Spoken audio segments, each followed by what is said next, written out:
Bom dia, meus irmãos. Cumprimento a igreja com a paz do Senhor Jesus. Agora sim é a última vez trazendo a palavra aos irmãos. Também meu último culto entre os irmãos antes de viajar. Eu gostaria de desaparafusar a minha emoção e deixar ali no assento, mas eu não consigo fazer isso. Talvez hoje você precise ter um olhar de misericórdia para com isso.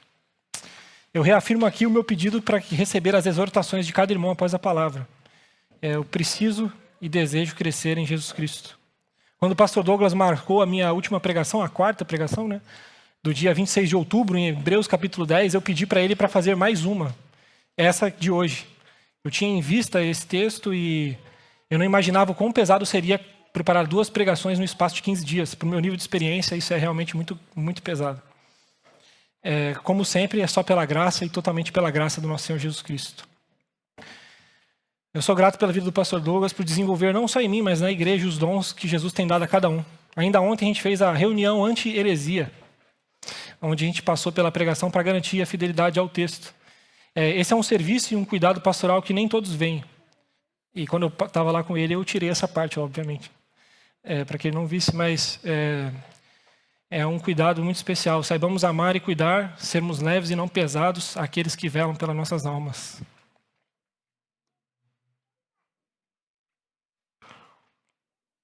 Sou grato a Deus pela vida dos irmãos terem me confiado essa responsabilidade por 5 oportunidades de exposição das Escrituras. Foi um verdadeiro estágio para o seminário que termina no ano que vem.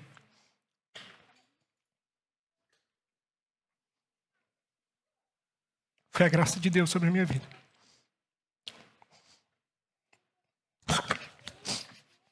Eu e Anne recebemos um álbum dos irmãos com os escritos. Ainda não lemos tudo. Foi meio corrido para sair lá de casa. Então, quando a gente terminar, a gente vai agradecer cada um. Mas eu quero agradecer o cuidado e o amor de sempre, de todos os irmãos, sem exceção, que encontramos nesses 4 anos. Essa união que a gente percebe uns para com os outros é mais do que uma membresia no papel, embora a membresia... Obrigado. Valeu. Embora a gente perceba... é mais do que a membresia no papel, embora a membresia no papel seja muito importante. Ela é a membresia real, é a membresia verdadeira, é a membresia genuína. Somos um com vocês, amamos vocês, somos amados por vocês, somos todos um corpo em Cristo. E isso tem tudo a ver com a nossa palavra de hoje, porque a unidade da igreja é algo muito precioso. Jesus é a cabeça e todos os crentes são seu corpo. E no corpo, todos os crentes são membros uns dos outros. Essa experiência que se vive na igreja, a gente vive na igreja local. Embora o corpo de Cristo seja a junção de todos os crentes em todos os lugares, a experiência do corpo de Cristo se vive na igreja local, sendo membros uns dos outros. Quando Jesus morreu e ressuscitou dentre os mortos, ele pagou o preço dos pecados das suas ovelhas. Com o passar dos anos, ele vai pela pregação do evangelho, arrebanhando essas ovelhas e congregando essas ovelhas em igreja, entre irmãos. Elas nada têm a contribuir com a sua própria salvação. Embora elas sejam tão pecadoras como qualquer pessoa do mundo, Deus as amou graciosamente, as perdoou e as congregou. Cristo se dividiu entre o povo. Os crentes são membros do corpo de Cristo. Aí também tem o simbolismo da ceia, Quando eles estão juntos, eles desfrutam de Cristo uns nos outros. Cristo não deu 100% dos seus dons a uma pessoa. Ele se dividiu entre as pessoas, de modo que cada um tem uma função diferente, um dom diferente. No corpo de Cristo, um, por exemplo, é a mão, o outro é a boca, o outro é o braço, o outro é o pé. Ou seja, todos têm uma função no corpo de Cristo. Todos igualmente excelentes, todos igualmente necessários. Todos igualmente preciosos, porque todos têm de Cristo. O corpo de Cristo está completo quando todos vivem unidos em amor. Ninguém está completo sozinho e nem consegue viver piedosamente sozinho. O amor de cada um dos crentes e os dons que Deus concede a cada um são o meio pelos qual eles servem uns aos outros. O amor faz servir, o amor faz cada um se doar, considerar o outro mais digno do que si mesmo. E assim Cristo faz a sua obra de aperfeiçoar a sua igreja, dando dons de si mesmo a cada um dos irmãos. Por meio dessa vida em comunidade, nós glorificamos a Deus. Praticamos boas obras, servimos uns aos outros, de formas diferentes, e somos finalmente felizes. A nossa alegria é Cristo. Tudo o que queremos é Cristo. Bebemos de Cristo uns nos outros e servindo glorificamos a Deus, algo que na vida sem Cristo não podíamos fazer. Somos finalmente livres para amar a Deus na prática e nisso somos mais do que felizes. A palavra vai ensinando a igreja a viver no amor, dentro do amor, servindo. Olhando para Jesus, os nossos corações são constrangidos a servir uns aos outros. Olhando para a obra de Cristo em salvar pecadores, o nosso amor fica mais forte uns pelos outros. Porque a gente não olha e vê uma outra pessoa, a gente olha e vê um igual. Nós vemos mais um salvo pela graça que nem eu, que tem o mesmo Pai nos céus que nem eu, e que vai habitar na eternidade para todo sempre comigo. Seja o que tem dons de servir, seja o que tem dons de palavra, todos recebem de Cristo, uns nos outros, e isso permite que amemos entranhavelmente. As entranhas são compartilhadas porque o corpo é um. Cristo está dividido entre o povo. Cristo é amável. Quando ouvimos nossos irmãos, somos servidos por eles, vemos como Cristo é sábio, como Cristo serve. Sabemos que estamos em Cristo se vivemos em seu amor. 2 textos resumem essa realidade muito bem. João capítulo 13, versos 34 e 35 e Romanos 12, 4 e 5. Eles vão aparecer na projeção para nós. Novo mandamento vos dou, Senhor Jesus falando, que vos ameis uns aos outros, assim como eu vos amei, também vos ameis uns aos outros. Nisto conhecerão que sois meus discípulos, se tiverdes amor uns pelos outros. E o texto de Romanos diz, porque assim como num só corpo temos muitos membros, mas nem todos os membros têm a mesma função, assim também nós, conquanto somos muitos, somos um só corpo em Cristo e membros uns dos outros. O Senhor Jesus é a origem da unidade da igreja. O Senhor Jesus sustenta a unidade da igreja, fluindo entre as pessoas. E a glória de Deus, por meio de Cristo, é o alvo último da unidade da igreja. É Cristo o tempo inteiro neles. Nunca são eles, é sempre Cristo. Mas nós já sabemos que os crentes, como disse Martinho Lutero, são simul justus et peccator. Ao mesmo tempo, justos e pecadores. Um espírito regenerado coabita e combate todos os dias com uma carne pecadora. Essa é a nossa realidade. Os nossos pecados são causas de muitas circunstâncias que ameaçam a unidade preciosa da igreja. Uma dessas causas são os conflitos pessoais. A saída para os conflitos pessoais está no perdão, fruto do amor, que cada cristão, membro da igreja, recebeu em Cristo. E é sobre o perdão que nós vamos falar hoje. Então abra sua Bíblia no texto que nós já lemos no início do culto para uma nova leitura, em Mateus, capítulo 18, versos 21 a 35. Mateus, capítulo 18, versos 21 a 35. Assim diz, e depois passemos a uma oração. Assim diz a palavra do Senhor. Acompanhe a leitura. Então Pedro, aproximando-se, lhe perguntou: Senhor, até quantas vezes meu irmão pecará contra mim, que eu lhe perdoe? Até 7 vezes? Respondeu-lhe Jesus: não te digo que até 7 vezes, mas até 70 vezes 7. Por isso, o reino dos céus é semelhante a um rei que resolveu ajustar contas com os seus servos. E passando a fazê-lo, trouxeram-lhe um que lhe devia 10.000 talentos. Não tendo ele, porém, com que pagar, ordenou o Senhor que fosse vendido ele, a mulher, os filhos e tudo quanto possuía, e que a dívida fosse paga. Então o servo, prostrando-se reverente, rogou: "Sê paciente comigo, e tudo te pagarei." O senhor daquele servo, compadecendo-se, mandou-o embora e perdoou-lhe a dívida. Saindo, porém, aquele servo encontrou um dos seus conservos que lhe devia 100 denários. E agarrando-o, sufocava, dizendo: "Paga-me o que me deves." Então o seu conservo, caindo-lhe aos pés, lhe implorava: "Sê paciente comigo e te pagarei." Ele, entretanto, não quis. Antes, indo-se, o lançou na prisão até que saudasse a dívida. Vendo os seus companheiros o que se havia passado, entristeceram-se muito e foram relatar ao Senhor tudo o que acontecera. Então o seu senhor, chamando-o, lhe disse: "Servo malvado, perdoei-te aquela dívida toda porque me suplicaste. Não devias tu igualmente compadecer-te do teu conservo, como também eu me compadeci de ti?" E indignando-se o seu senhor, o entregou aos verdugos, até que pagasse toda a dívida. Assim também, meu Pai Celeste vos fará, se do íntimo não perdoardes cada um ao seu irmão. Oremos. Senhor Jesus, obrigado pela tua palavra, Pai. O Senhor, que é totalmente amável e é a fonte da unidade da igreja, hoje nos ensina sobre o perdão nesta parábola, palavras da tua boca. Assim queremos somente te ouvir, Senhor. Por favor, Senhor, fala conosco, nos ensina. Estamos aqui com fome, Senhor. Somos tuas ovelhas, do bom pastor. Ensina-nos, Senhor, a tua palavra. Faz com que o teu Espírito aplique essa palavra no nosso coração, infunda graça, fé, desperte os olhos, Senhor, e então nos conduza à ação, Senhor, de uma forma que te glorifiquemos, que possamos te amar mais e melhor. Te pedimos isso no nome do teu Filho Jesus Cristo. Amém. Amém. Mateus 18. Quando pensamos em Mateus capítulo 18, o primeiro texto que vem à nossa mente é o texto do versos 15 a 20. O texto que ensina, a seção que ensina os passos do confronto dos pecados cometidos. Mas hoje, esse não é o nosso texto. Porém, o contexto do texto que nós vamos ver hoje é o capítulo de Mateus 18 inteiro. E precisamos ter uma noção do que o Senhor Jesus veio ensinando neste capítulo até chegar à parábola do credor incompassivo, que é o nosso alvo final. Vamos dar uma olhada rápida no capítulo 18, então, para ganhar esse contexto. Versos 1 a 5. Acompanhe a leitura.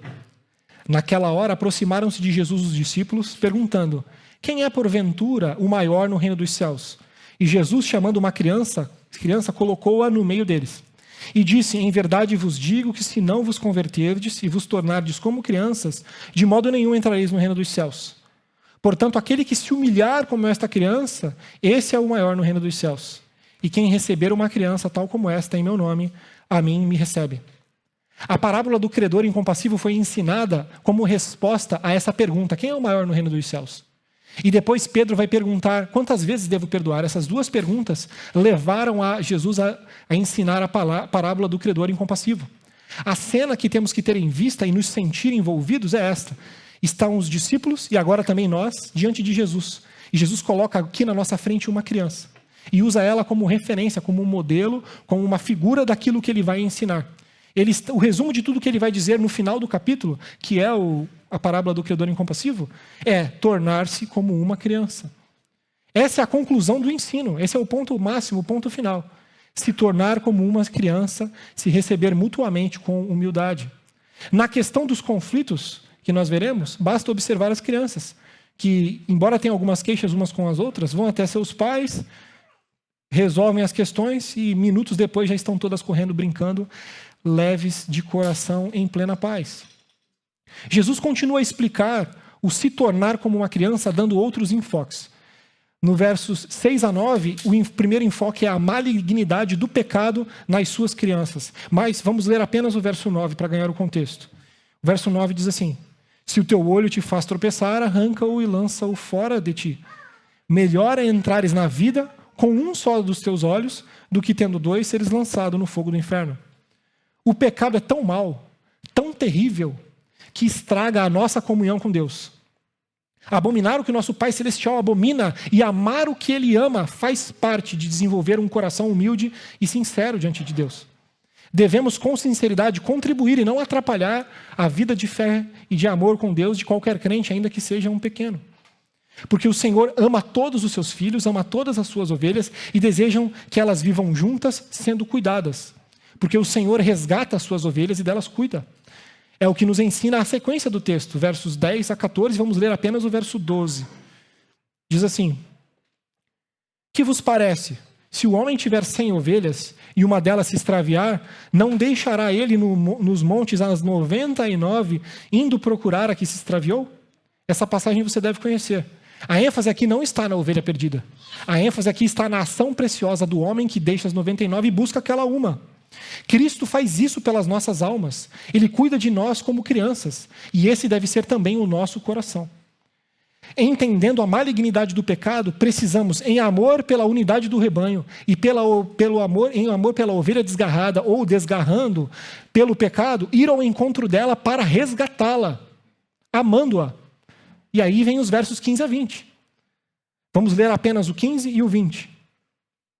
Se o teu irmão pecar contra ti, vai arguí-lo entre ti e ele só. Se ele te ouvir, ganhaste o teu irmão. E o 20, porque onde estiverem 2 ou 3 reunidos em meu nome, ali estou no meio deles. Olha como passa desapercebida essa passagem do confronto de pecados. Ela vem depois e se integra com a parábola da ovelha perdida.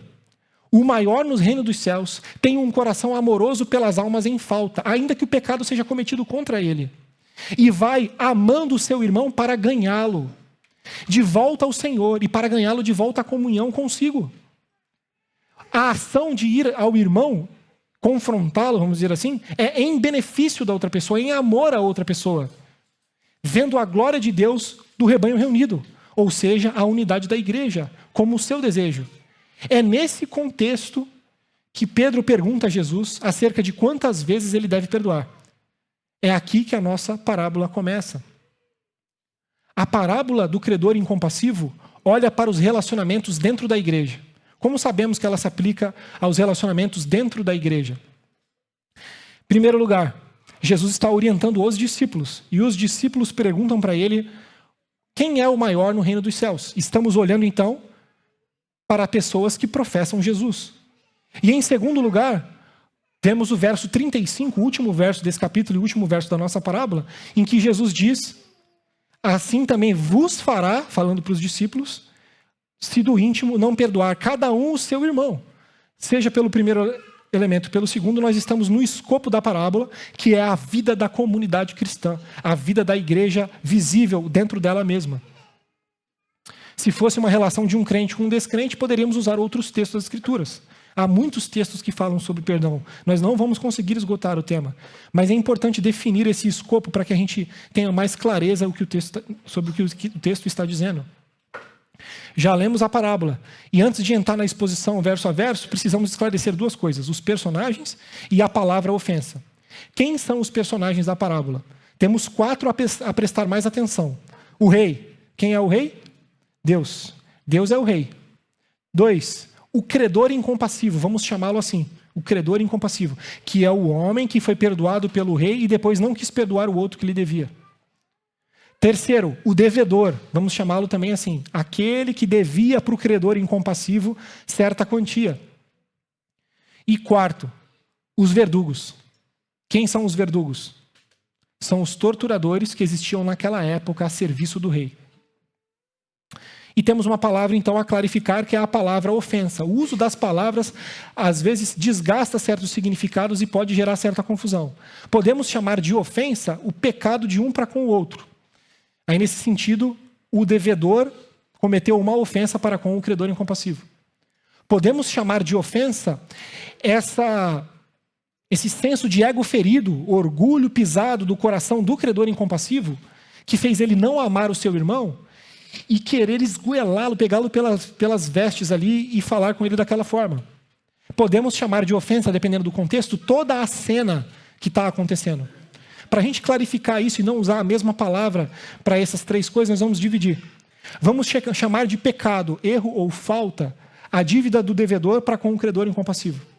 Nós vamos chamar de ofensa esse coração duro, orgulhoso, ego ferido do credor incompassivo que começa a negar ou macular o amor que ele tem para com o seu irmão. E vamos chamar a cena como um todo de conflito. Tudo isso aqui, esses 2 interagindo ali, estavam vivendo um momento de conflito. Então vamos à exposição observando a pergunta de Pedro sobre quantidade de perdões e a resposta de Jesus. Versos 21 e 22. Então Pedro lhe perguntou: Senhor, até quantas vezes meu irmão pecará contra mim que eu lhe perdoe? Até 7 vezes? Respondeu-lhe Jesus: não te digo que até 7 vezes, mas até 70 vezes 7. A pergunta de Pedro provavelmente carregava marcas de farisaísmo misturadas com o jeito pedrão de ser. Naquela época, a cultura judaica considerava 3 vezes o número limite para pecados repetidos. Se a pessoa pecasse até 3 vezes o mesmo pecado contra o outro, seria perdoada. A 4ª já não seria. Isso era da cultura da época de Jesus. Isso é uma característica farisaica, ou de fariseus. Mas Pedro não usa essa referência.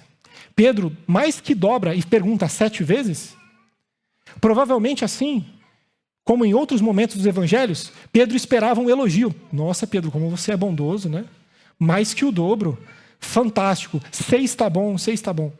Talvez fosse isso que ele esperasse receber. Pedro tinha, às vezes, essas características. Não podemos afirmar com certeza. Mas é certo que Israel, colocando limites numéricos para perdões e pensando as coisas dessa forma, os israelitas como um todo haviam perdido a grandeza do amor que Deus havia mostrado para com eles, da misericórdia que Deus havia mostrado para com eles ao longo da sua história. O caráter de Deus é um caráter perdoador. O Salmo 103 diz que o Senhor é misericordioso e compassivo, longânimo e assaz benigno. O Salmo 103 diz que como o céu se alteia da terra, assim é grande a sua misericórdia para com os que o temem. Quanto dista o oriente do ocidente, assim afasta de nós as nossas transgressões. O Senhor é perdoador por excelência. Jesus respondeu a Pedro 70 vezes 7 para retirar da cabeça dele essa noção numérica de quantidade. E para mostrar que o perdão é um estado de coração. É assim que comenta William Hendrickson sobre esse texto. O perdão é um estado de coração. O coração deve estar sempre disposto a perdoar. Não deve contar nem uma, nem duas, nem 50, nem nenhuma vez. O coração deve estar sempre disposto ao perdão. Como o nosso Pai Celeste é perdoador, e como perdoar deve ser uma disposição constante do nosso coração, você, em nenhuma atitude, é tão similar ao seu Pai Celestial como quando você perdoa o seu irmão. Jesus passa então à parábola para deixar tudo isso muito mais claro. Versos 23 a 26. Por isso, o reino dos céus é semelhante a um rei que resolveu ajustar contas com seus servos. E passando a fazê-lo, trouxeram-lhe um que lhe devia 10.000 talentos. Não tendo ele, porém, com que pagar, ordenou o Senhor que fosse vendido ele, a mulher e os filhos, e tudo quanto possuía, e que a dívida fosse paga. Então o servo, prostrando-lhe reverente, rogou: sê paciente comigo, e tudo te pagarei. O rei passou a ajustar conta com os seus servos, e a dívida do credor incompassivo era 10.000 talentos. Talento é uma unidade financeira. Equivalia a aproximadamente 6.000 denários, outra unidade financeira. Um denário era o valor para o trabalho de um dia. Assim, ele precisava de 1.000 semanas para ganhar 1 talento. 1.000 semanas para ganhar 1 talento. Mas a dívida dele não era de 1 talento. A dívida dele era de 10.000 talentos. Não precisamos multiplicar para ver quantos zeros vai dar. Porque essa métrica que Jesus usou, mais uma vez, não quer dizer uma quantidade matemática, financeira da dívida que ele tinha. Jesus quer mostrar para nós que a dívida dele era impagável. Não importava o que fosse feito, ele nunca pagaria. O rei pede então que tudo que ele tinha, inclusive as pessoas da sua família, fossem vendidas para pagar a dívida. E ainda assim não ia quitar. A dívida impagável mostra que era justo que para sempre na vida deles, eles permanecessem vendidos como escravos, dado o tamanho da dívida. No desespero, este homem, ele não olha com sinceridade o tamanho da sua dívida. E ele tenta prometer para o rei, promessa de campanha, que ele iria pagar. Ele fala: eu vou pagar. Jamais conseguiria. Era uma dívida realmente impagável. O que ele merecia? A sentença. Era justo. Não é só na parábola que Deus acerta contas e ajusta contas com as pessoas. O drama da existência começa com o reconhecimento de que não está largada a sua própria sorte esse mundo. E o destino não é incerto para o nosso planeta. O mundo e todas as pessoas nele são propriedade do Senhor. Estão debaixo dos olhos de um Senhor poderoso. Deus é o rei da parábola, é o dono de tudo e regula o universo. Ele é a régua moral da existência. Ele ajusta conta com todos. Em um reino, todos são servos, todos prestam contas. O Senhor ajusta conta com as pessoas neste mundo de diversas formas menores ao longo da vida, mas que simbolizam de antemão que um dia está marcado na história, no calendário da história do mundo, o grande e temível dia do Senhor. Onde Ele, o Deus Santíssimo, vai julgar todas as pessoas deste mundo. Todo mundo estará diante de Deus e os nossos pecados, que são as nossas dívidas aqui na parábola, vão ser observados. Assim, a dívida que nós temos diante de Deus é impagável. Os nossos pecados são proporcionais à autoridade afrontada. Deus é santo e não há nele maldade ou trevas alguma. O menor dos pecados é a oposição suficiente ao caráter de Deus para condenar qualquer pessoa ao fogo eterno para sempre. Não conseguimos pagar os nossos pecados. A nossa condenação é justa. Não olhamos para a dívida com sinceridade e tentamos fazer o impossível para tentar pagar. Falamos às vezes para o Senhor: "Sê paciente comigo, tudo eu te pagarei." Não adianta correr para as tentativas de pagar ou apagar os seus pecados. A gente acha que o tempo vai apagar os nossos pecados. Porque eu era jovem, e isso justifica os nossos pecados. Confiamos que talvez fazendo algum bem, esse mal que a gente fez seja atenuado. Tentamos provar que nós estamos evoluindo, nós estamos melhorando, e isso faz invalidar tudo que já foi feito ou dito por nós. Ou ainda vamos atrás de nos purificar com penitências causando sofrimento a si mesmos. Caminhos que acariciam o ego, mas que não resolvem a culpa do coração, que sentimos todos os dias e acumulamos ao longo da vida. Nada disso vale pelos nossos pecados. Nada disso que entregamos é adequado o suficiente. O salário do pecado é a morte. Esse é o único preço aceitável. Morte eterna para quem transgride a lei de Deus. Não há nada em nós que nos resgate da culpa dos nossos pecados. Se o Senhor registrar os pecados, quem escapará? Mas com ele está o perdão, para que te temam. Ele é o Rei justo e justificador, que redime a igreja de todas as suas iniquidades. Só ele, o Senhor de tudo, credor de todos, pode prover uma saída para as nossas almas. Não há saída em nós, a saída está nele, que o Rei perdoe a nossa dívida. Vejamos o verso 27.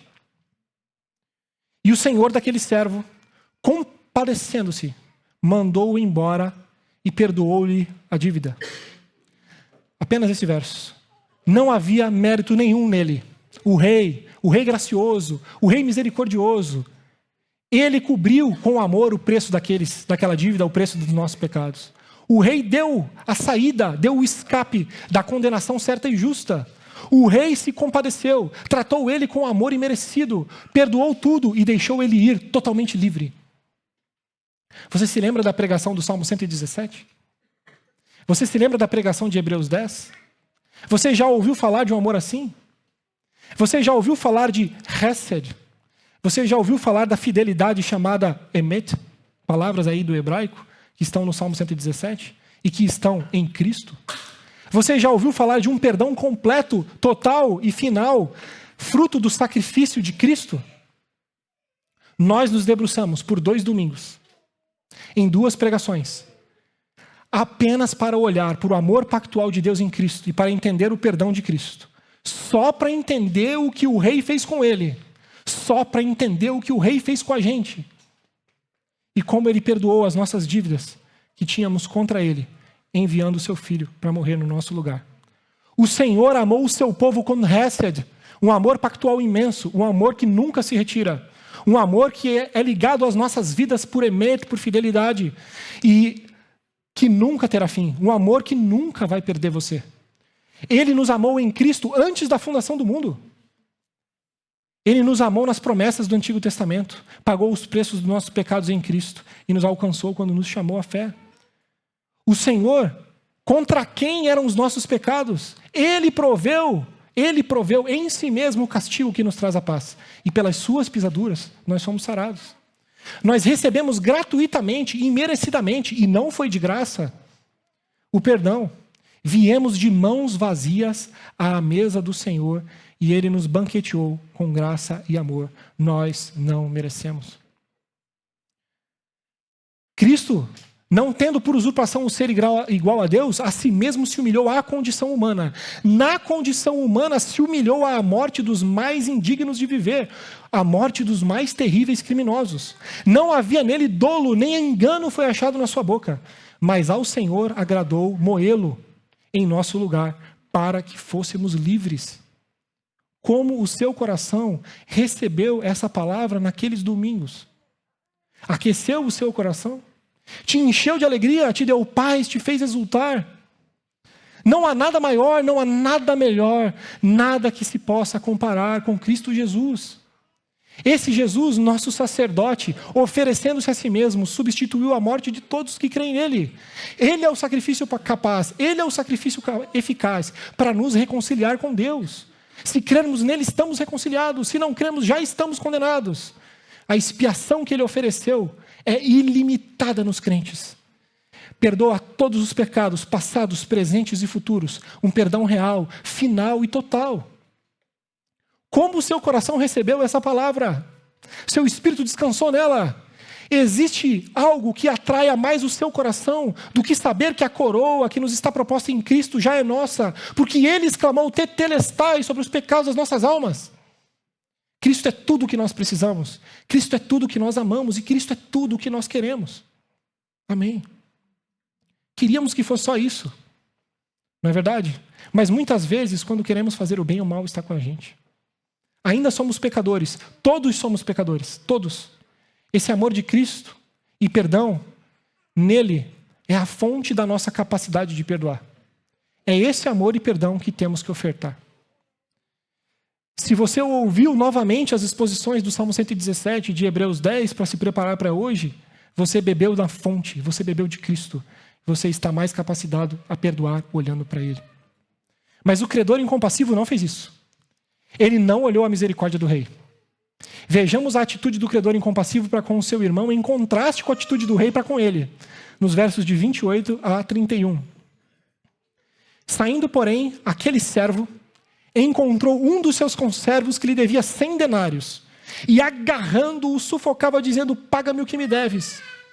Então o seu conservo, caindo-lhe aos pés, lhe implorava: sê paciente comigo, te pagarei. Ele, entretanto, não quis. Antes, indo, se lançou na prisão, até que saudasse a dívida.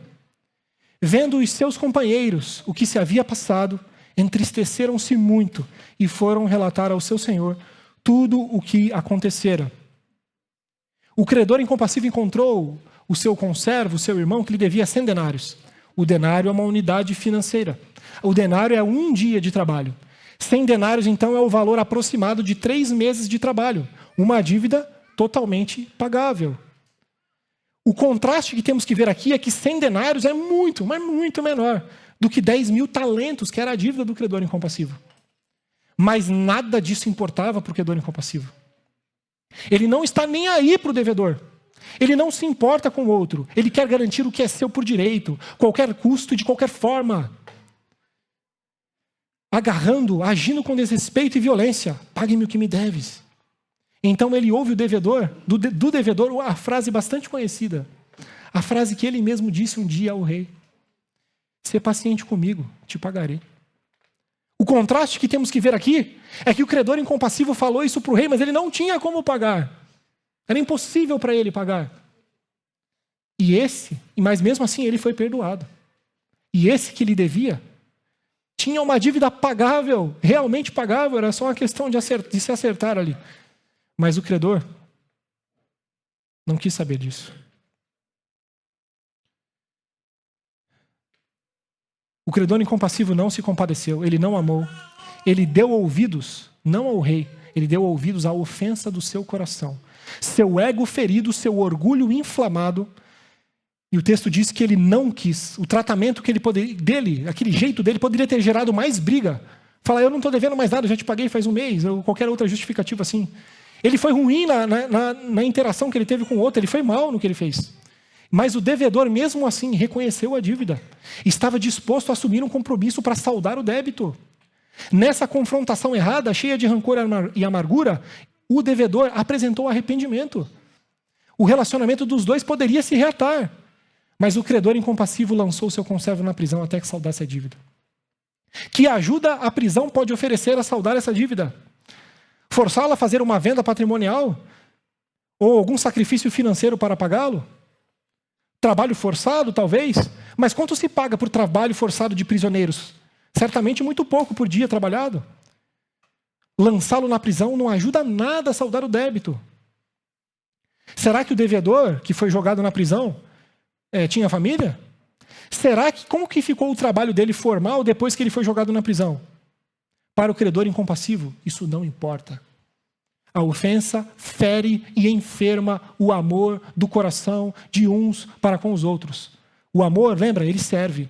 O amor, ele centraliza o outro. Mas a ofensa centraliza o próprio indivíduo, o seu ídolo, que é o seu próprio ego, que precisa ser saciado a qualquer custo. O orgulho precisa receber acalento por meio da vingancinha contra o seu irmão. Não importa como ele está, importa como eu estou. A nossa alma muitas vezes é assim. O Senhor não está aqui dizendo que a dívida estava certa. Mas muitas vezes, quando pecam contra nós, a gente acha que ganhou a carta branca para reagir do jeito que quiser. Damos voz à ofensa do nosso coração, maldizendo o irmão, pagando na mesma moeda mal com mal, rompendo a comunhão, virando-lhe as costas, subindo o tom de voz para com ele, etc, etc, etc. por mais que o pecado do nosso irmão nos tente, o nosso pecado, em resposta ao pecado dele, é nossa responsabilidade e nossa culpa. Somos pecadores. Nossa reação natural diante do pecado de alguém será pecado também, salvo se observarmos a palavra. Um peca e o outro peca em resposta, e porque ambos são pecadores em si mesmos, e o Senhor precisa tratar os dois. Na vida em igreja, todos são pecadores, mas às vezes a gente se surpreende com o óbvio.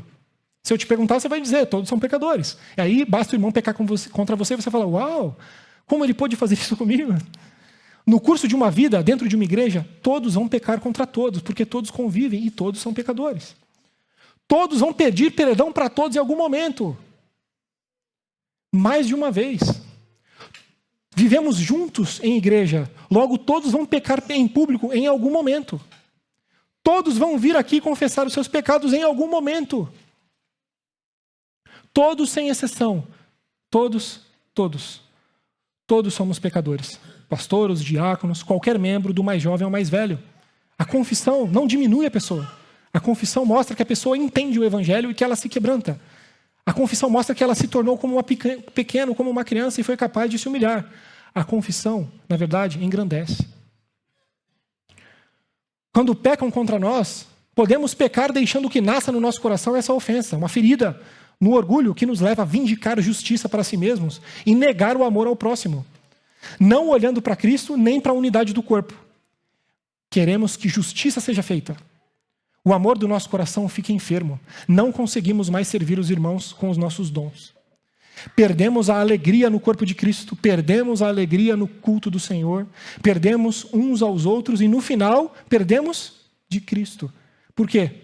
Cristo está dividido entre o povo. Quando você deixa a ofensa entrar no seu coração e os corações se endurecem e surge uma divisão entre você e o seu irmão, vocês não perdem somente um ao outro no conflito. Você perde Cristo nele e ele perde Cristo em você. Você perde Cristo nela e ela perde Cristo em você. Os dons dele ou dela que te ensinavam são silenciados nessa divisão. Os serviços dele, os serviços dela que te amavam e te serviam, somem no conflito não resolvido. A comunhão se dissolve, a edificação mútua estagna, o corpo de Cristo termina dilacerado quando deveria estar unido. O que deveríamos fazer ou ter feito, e o que devemos fazer a partir de agora, é olhar para Cristo, para o amor e perdão da cruz e achar nele a graça que precisamos para que possamos perdoar de coração. Versos 32 a 34. Então o seu senhor, chamando-lhe, disse, servo malvado, perdoei-te aquela dívida toda porque me suplicaste. Não devias tu, igualmente, compadecer-te do teu conservo, como também eu me compadeci de ti? Indignando-se, o seu senhor o entregou aos verdugos, até que ele pagasse toda a dívida. O esperado é que o credor incompassivo se constranja pela oferta que ele recebeu de Deus, e então, por ter sido muito mais perdoado, oferte um perdão menor ao seu irmão, porque o nosso perdão sempre é menor para o nosso próximo do que recebemos do Senhor. O esperado é que ele ame e priorize o outro, não a si mesmo, dado que pelo rei ele foi amado com amor imerecido. O esperado é que o credor incompassivo observe quem ele é. Um pecador de dívida, impagável. E então tenha compaixão daqueles que lhe devem. Agora o rei se enfureceu com as atitudes dele e o colocou na mão dos torturadores, na mão dos verdugos. O perdão que oferecemos ao nosso próximo é infinitamente menor do que precisamos receber de Cristo. Aí está a capacitação de perdoar, a força para perdoar, a fonte do verdadeiro perdão. Deus prova o seu amor para conosco, tendo Cristo morrido por nós, sendo nós ainda pecadores. Quem vê o pecador e ama o seu Salvador, quem se vê pecador e ama o seu Salvador, deve ofertar esse amor ao próximo. Quem não perdoa o próximo, mostra que não entendeu que foi perdoado por Cristo. Quem muito é perdoado, muito ama. Quando não perdoamos, estamos dizendo que não entendemos o Evangelho de Jesus. E nada traz mais dúvida sobre a nossa salvação do que não perdoar. Porque se você conhecer o Senhor Jesus, você consegue perdoar. Por que você não está perdoando o seu irmão? O caminho do perdão olha para os próprios pecados e para a graça da cruz e então perdoa. Não há força em nós para administrar o perdão. Não é natural. Podemos dizer que perdoamos e guardar na manga a falha do nosso irmão para usar como munição contra ele no futuro. Fazemos isso às vezes com a nossa esposa, com nossos maridos, né?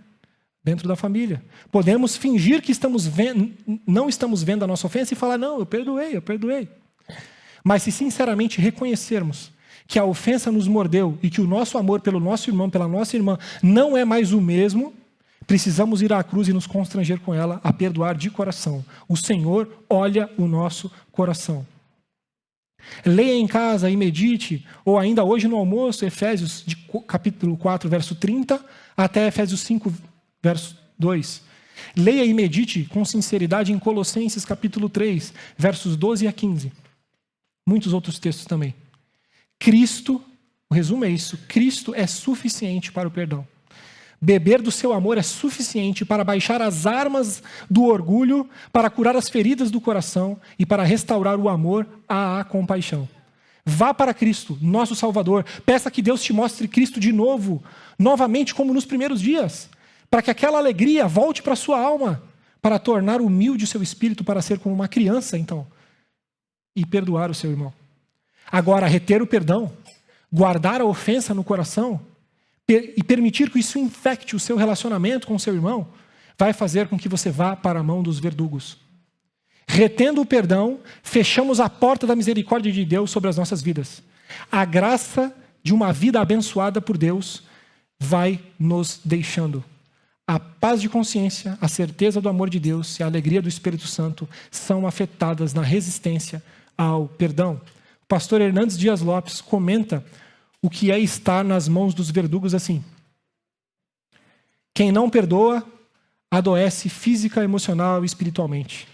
O servo perdoado, que não perdoou, foi entregue aos flageladores. Reter o perdão é viver numa masmorra, é ser atormentado pelas orrague da culpa, é alimentar-se de absinto, é envenenar o coração. Quem não perdoa não tem paz. Quem não perdoa não pode orar nem ofertar. Quem não perdoa não pode ser perdoado. Quando nutrimos mágoa no coração, tornamos-nos prisioneiros dos nossos próprios sentimentos. Uma pessoa que não perdoa vive no cabresto de suas paixões. Vive acorrentada e dominada pela própria pessoa a quem quer descartar. Quando nos fechamos para o perdão, somos lançados numa terrível prisão emocional, numa escura e infecta cadeia espiritual. A falta de perdão nos faz ferver por dentro. A falta de perdão é como uma tempestade na alma. Essa atitude desestabiliza a vida, adoece os relacionamentos, fere o coração, enfraquece o corpo, abala as emoções e destrói o relacionamento com Deus. Quem são os verdugos? Os verdugos são os flageladores da consciência. Quem não perdoa não é feliz. Quem se alimenta do ódio morre asfixiado pelo seu próprio veneno. Para as pessoas que não perdoam e vivem carregando ofensas, falar da alegria da comunhão parece algo hipócrita. A pessoa perdeu aquela primeira alegria quando ela chegou a Cristo. O amor que ela tinha quando ela começou a seguir Jesus. Porque ela perdeu de vista o Salvador e perdeu de vista que ela mesma precisa de salvação. E agora ela dá ouvidos ao ídolo do ego, do orgulho e de si mesma. O perdão tem duas dimensões. Uma interior, na pessoa, e outra relacional, com o outro que cometeu a falta. Nessa dimensão interior, o perdão é incondicional. Não importa se é crente ou se é ímpio quem pecou contra a gente. Não é necessário nada no outro para que o perdão dentro do nosso próprio coração exista, para que o amor seja restaurado por aquela outra pessoa. Basta que olhemos para Cristo. Assim sairemos das mãos dos verdugos, porque estamos nas mãos deles para pagar tudo o que devemos. Se estamos perdoados em Cristo, tudo o que devemos agora é perdoar o nosso irmão. Nós, após estarmos curados em nós mesmos da ofensa, podemos então limpos, leves, amando e indo em benefício do outro cumprir Mateus 18, 15 a 20. O nosso amor se restaurará pelo nosso próximo. Assim conseguiríamos ir até ele em benefício dele, para ganhá-lo de volta para Cristo, porque ele pecou, e para si mesmo na comunhão. Essa é a dimensão relacional do perdão. Essa dimensão não depende 100% da gente. Mas uma coisa é certa, aquele que perdoou no coração e voltou a amar o seu irmão, tem o desejo e busca restauração da comunhão como uma marca de que esse perdão é verdadeiro. Porque o seu irmão é precioso, é importante, é amável, Cristo está nele, Cristo está em ti e o corpo de Cristo não pode estar separado. Agora veja, se obstinarmos e não perdoarmos, mesmo com o apelo da pessoa, com o apelo da igreja e de testemunhas, se mesmo assim não quisermos perdoar, se não perdoarmos, damos testemunho que não conhecemos o Senhor Jesus e o Evangelho. E assim como qualquer outro pecado em que há obstinação, não perdoar e ferir a unidade do corpo pode excomungar. A igreja sempre vai esperar e orar pela pessoa excomungada para que ela se arrependa.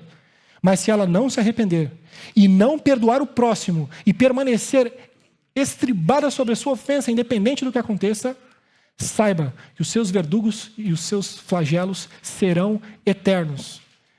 Porque esta pessoa não conheceu a Cristo e não é salva. Ela habitará em juízo com todos os incrédulos, grupo dos quais ela pertence, com Satanás e com os anjos no inferno. Porque quem não perdoa os seus irmãos e as suas ofensas, não será perdoado pelo nosso Senhor. Perdoe do íntimo, não de boca, não de palavras, mas em verdade. Verso 35, nosso último verso. Assim também, meu Pai Celeste vos fará, se do íntimo não perdoares, cada um a seu irmão. Perdão não é da boca, perdão é do íntimo. Se você perdoou, você busca restaurar a comunhão. Perdão dentro do corpo, dizendo, eu perdoei, mas sabe, ele lá e eu aqui. Eu perdoei, ela está ali, então eu fico aqui. Se ela vir para cá, eu vou para lá. Não, perdão não é assim. Perdão restaura a comunhão. Quem tem que ir primeiro, então? Quem tem que dar o primeiro passo, então? O que cometeu o pecado ou o que guardou a ofensa no coração? Segundo o texto de Mateus 18, 15 a 20, o texto do confronto, o texto do resgate, aquele que sofreu o pecado vai em busca de quem pecou. E fala assim o texto, se o teu irmão pecar contra ti, se ele pecar contra ti, vai tu ter com ele. Mas esse não é o único texto das Escrituras que fala sobre perdão. Tem um texto que diz assim, se for levar a sua oferta, e lembrando que tem alguém, que algum dos teus irmãos tem algo contra ti, ou seja, que considera que você fez algo para ele, agora você é o ofensor, deixa a tua oferta diante do altar e vai lá e reconcilia com ele. E agora? Quem vai primeiro? Quem tem que ir primeiro? Os dois. Quem olhar para a cruz primeiro? Quem se tornar humilde como uma criança primeiro? Quem amar o Senhor Jesus mais e melhor? Quem voltar para Ele e voltar a amar o outro? Quem primeiro buscar a restauração da comunhão é quem ama mais a Cristo. É quem se quebrantar primeiro. Não há glória em ninguém no conflito. Não há glória em nós em nenhum momento. A glória é de Cristo. Quem tem que vencer é Cristo. Não é você nem é Ele. Quem tem que ter razão, quem não tem que ter razão. Quem tem que ter razão é a palavra. Quem quebrantar primeiro, busca o outro.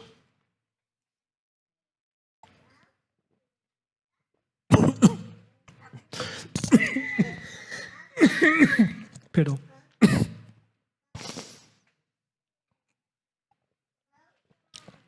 Aquele que se quebrantou primeiro, ele bebeu de Cristo.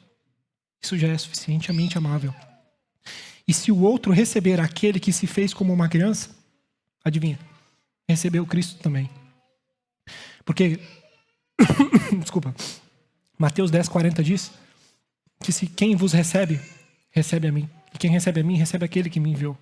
Se você for como uma criança, se humilhar primeiro e perdoar, e for em resgate da comunhão, você bebeu de Cristo. Se o teu irmão te receber, não importa se você é o ofendido ou o ofensor, se você é aquele que atacou, se é aquele que se ofendeu, não importa. Se ele te receber, ele bebeu de Cristo. E aí o corpo de Cristo voltou a ser um só. Assim ambos voltam à plena comunhão do corpo de Cristo. O amor volta para o coração, aos verdugos indo embora. O desejo de servir volta com o amor. Os dons voltam ao seu efetivo serviço. A alegria de experimentar os dons uns dos outros volta ao coração. A comunhão foi restaurada. Voltamos a glorificar a Deus e a nos alegrar nele, como será para sempre nos céus. Voltamos ao propósito da nossa vida, à paz de coração, ao amor não fingido, aos entranháveis afetos de misericórdia, à alegria dos primeiros dias. Voltamos à unidade do corpo de Cristo. Voltamos à plenitude da comunhão com Deus. Voltamos a glorificar o nosso Senhor Jesus, que é tudo o que nós queremos, que é tudo o que nós mais amamos. O Senhor Jesus orou por isso. Orou por nós acerca disso. E deixou essa oração registrada para nossa edificação. Para encerrar essa palavra, gostaria de pedir que a igreja se colocasse de pé para uma leitura responsiva do texto das Escrituras. Em João, capítulo 17, versos de 15 a 26. Um trecho da oração sacerdotal de Jesus. Enquanto isso, medite nas palavras dele e na parábola que acabamos de estudar. Eu leio os ímpares, os irmãos leem os pares. Oração sacerdotal de Jesus, trecho da oração sacerdotal de Jesus, Evangelho de João, capítulo 17, versos de 15 a 26. Não peço que os tires do mundo, diz o Senhor Jesus em oração, e sim que os guardes do mal. Eles não são do mundo, como também eu não sou. Santifica-os na verdade, a tua palavra é verdade. Assim como tu me enviaste ao mundo, também eu os enviei ao mundo. E a favor deles eu me santifico a mim mesmo, para que eles também sejam santificados na verdade. Não rogo somente por estes, mas também por aqueles que querem a crer em mim. Olha Jesus olhando para a gente aí, orando por nós. A fim de que todos sejam um. E como és tu, Pai, em mim e eu em ti, também sejam eles em nós, para que o mundo creia que tu me enviaste. Eu lhes tenho transmitido a glória que me tens dado, para que sejam um como nós somos. Eu neles e tu em mim, a fim de que sejam aperfeiçoados na unidade, para que o mundo conheça que tu me enviaste, os amaste, como também amaste a mim. Pai, a minha vontade é que onde eu estou, sejam também comigo, me deste, para que sejam a minha glória que me conferiste, porque me amaste antes da fundação do mundo. Pai justo, o mundo não te conheceu, eu, porém, te conheci, e também estes compreenderam que tu me enviaste todos juntos. Eu lhes fiz conhecer o teu nome, e ainda o farei conhecer, a fim de que o amor com que me amaste esteja neles e eu neles esteja. Cristo está entre o povo. Reconcilie e você volta a beber de Cristo. Olhando para Jesus, perdoe o seu irmão e restaure a comunhão. Glória a Deus por Jesus Cristo. Oremos. Senhor Jesus, obrigado. Não a nós, Senhor, não a nós, mas ao teu nome da glória. Faz-nos ver a grandeza do teu Filho, Senhor. Faz-nos ver a majestade da sua humilhação, Senhor. E nos faz semelhantes a Ele. Nos faz como uma criança. Nos ajuda a nos humilhar para a glória de Cristo, Senhor. Nos ajuda a limpar o nosso coração de toda ofensa e a voltar ao amor, Pai. E então, Senhor, se necessário realmente for, nos ajuda a ir com amor e graça. Levar a tua palavra em resgate daquela ovelha, nossa irmã, Senhor, que se desgarrou de nós, que pecou contra nós e com os quais nós temos algum conflito.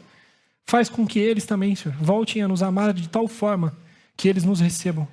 Faz com que o teu corpo seja completo, Senhor. Glorifica o teu nome, a tua palavra entre nós.